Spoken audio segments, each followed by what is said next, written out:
Hey, I've got a question for you viewers out there.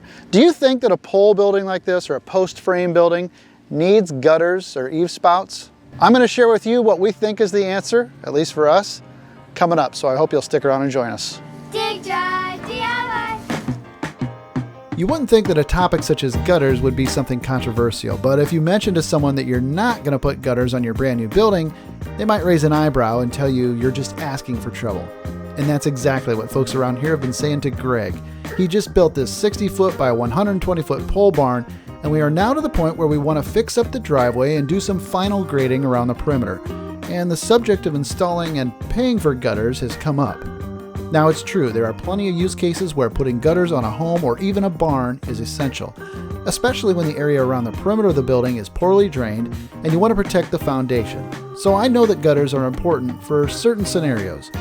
But my argument is that if you have an overhang on the building and you can get the water away from the foundation with proper grade, then you can save the expense and headache that comes with having gutters and downspouts, particularly on a pole barn, where the poles have been properly backfilled and protected from surface water intrusion. I didn't put any gutters on my building, my brother didn't put any on his, and my father-in-law didn't even put any gutters on their brand new house. So far, we haven't observed any adverse effects, and we haven't had to clean out any gutters either.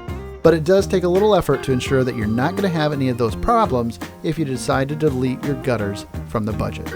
So I want to show you our alternative to gutters that I think is functional, more affordable, and in my opinion improves the overall aesthetic of your brand new building. Today's project is trying to put a stone trim barrier around this entire building. We're going 30 inches out. We're going to cut out the topsoil and the dirt and put in some nice #2 limestone. We use the edger, like I always do, to cut the edge. As they dug it out, they took the dirt from the outer edge and cut a line in there and then flipped that clay dirt up against the building, so in order to create a slope that slopes away. Dirt creates a barrier that keeps it from running under the building. We had a rain like 2 or 3 days ago, and this water is still pooled up down here where they cut the groove. So you can see down here, we're gonna try to fix that, and that should prevent water from going up underneath the slab.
Hi there, I'm back with, I got some #2s, 3 more tons. Alright, I'm going to stick in the side window for you. Thank you.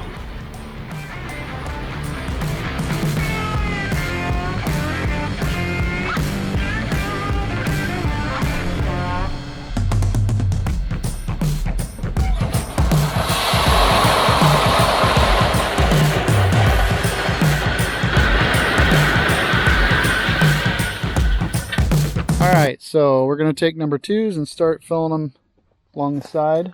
Got this all sloped away. The gutter alternative. The biggest thing is to not hit the barn. Right. When you scoop into the pile, make sure your bucket is nice and level. So this rod goes up and down inside of that tube, and when the rod is just sticking up above that tube, that means the bottom of the bucket is level. The rod is down in there flush. That's kind of where it's supposed to be, but you see the front edge is curled. Well, it's not too bad where it's sitting right now.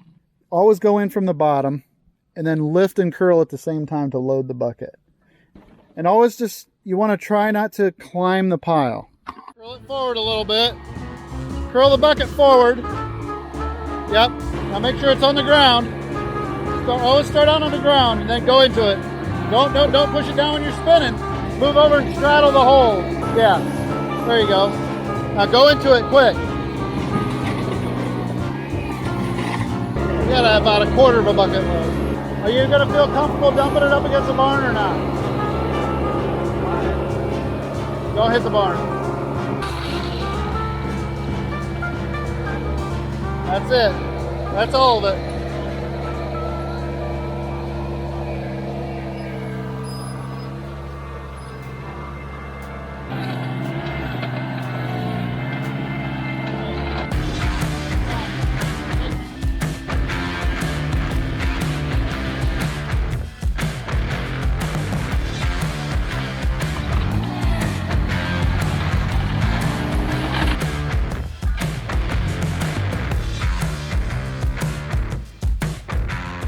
The rainwater drips off the eave onto the stone.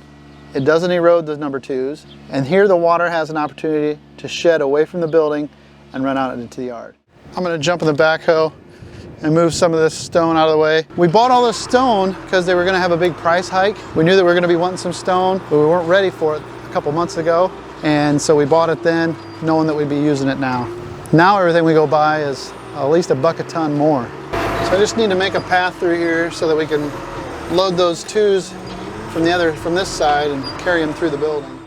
So we're doing a little side project where we've got basically a stone approach for this back door, just in case you ever want to get something in and out of here. You got a nice spot to work, or open the door, pull something out, do some rearranging, you just never know. This is kind of mid-project to our stone apron all the way around the outside.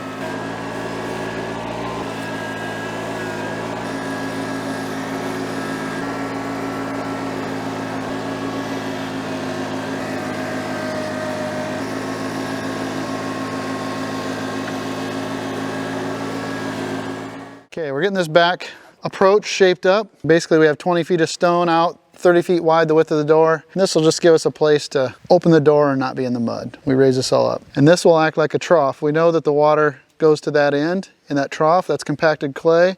So if the water filters in, it'll just run through the ground, and then we're gonna dig down to a tile there to relieve it. Nice job, guys. Well, we're back here and it's probably the third or fourth day we've been messing with this part-time on and off in between other projects. And we're just very close to nearing the end of our rock apron all the way around.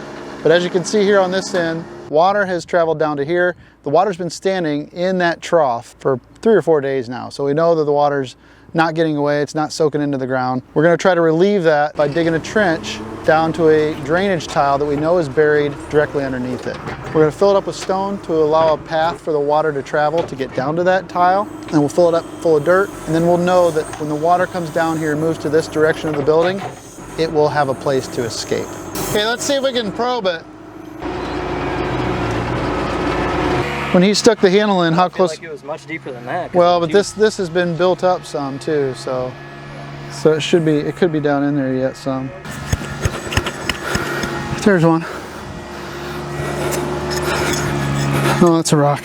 All right, so we dug a little exploratory hole looking for tile. We think that the tile that was running east and west, we think that stops somewhere in the middle of the building and hits the north and south lateral. And the next north and south lateral is out there in the cornfield. So for now, to relieve the water here, which I don't think is ever gonna be very much, we're gonna put some stone in the bottom, kind of like a filter bed trench, and then put a small piece of tile down into the stone and let this relieve itself into the stone, and hopefully it'll soak down into the ground over time. The rest of the water that lands on top will just bleed off the surface.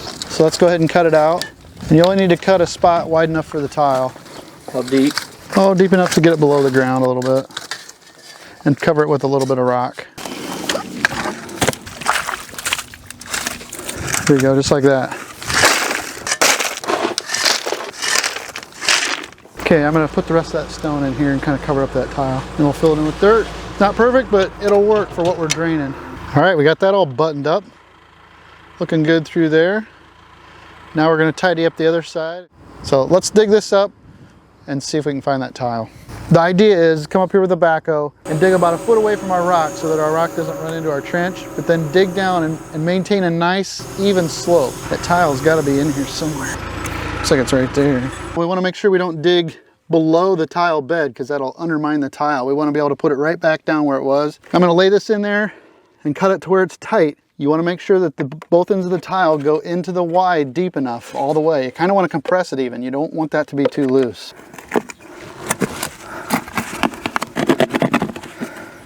It's a serrated blade. Cut a little better. It's got some mud in it, but the water's going away. When a tile is not holding water, like I cut into this and it's dry, that means it's working. The water's getting away. We've had some rain recently, so I'm not worried about that. A mistake a lot of people make is cutting it too short and then the tile is barely into your fitting. You can always cut more off, but you can't add it back on.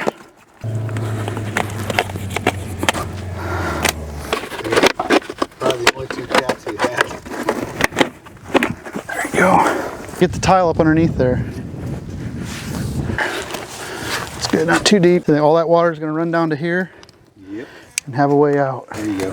You can never have too much. So I just said you could cut it off again, but you can't add it back. All right, now I would bed this with dirt right here to secure it. Pack that in there, and then we can put a few stones on top. It's going to come down there, and then go down and T-Y into the existing tile. A rock chute down to the tile would have worked fine, and I think this is the ultimate. This is exactly what I want. It's fantastic. When you're bedding the tile, it gets its strength from not being able to push out on both sides, right? So in order to keep this from crushing, I want it to be secure on either side of it. And that way when I push down, the sides can't flex out. Okay, it's less likely to smash. So when you backfill a tile, you want to make sure that you get enough material, but you want to either get stone or dirt at least to the level of the top. So when you put stone in here, you dump it, you want to make sure it's on the sides, and that will kind of bed it and help protect it. If you put stone on top for like a French drain, sometimes you will want to fill this up like I want to do here, and that'll let water filter down through the stone and find the tile. So that all this surface water has a nice easy path to find our tile. And then down here, we can just start filling it all with dirt. All right, well that looks good. It's filled in full of rock, tiles bedded. We can backfill this one and get this all straightened up. Sounds like a plan. Okay, I'm trying to get this shaped up as best I can. It's super nice having somebody with a rake helping, because normally I do this kind of stuff by myself and I have to get in and out and do the finish work. But Luke and Nick, who help us do our soil sampling, they're able to help fill in some of the gaps here for us. Okay, I'm gonna go get the backhoe and start moving some of those 53s in here.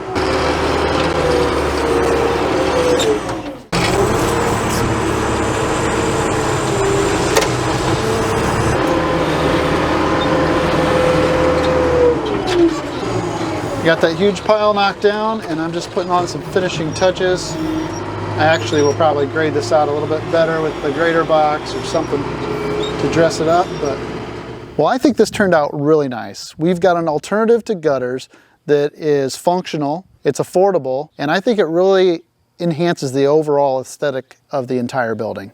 It looks nice with that stone around there. Plus, I think that it doesn't create any negative impact to the building or its foundation posts, so I don't really see any harm there. But I'd be interested to know what you think, so drop me a comment down below, whether you agree or disagree. Either way, I'm really glad you clicked on this video. I hope that you liked it, and if I'm lucky, I'll see you in the next one. Take care. Wait, does the real boss approve? Okay, that's the real boss over there.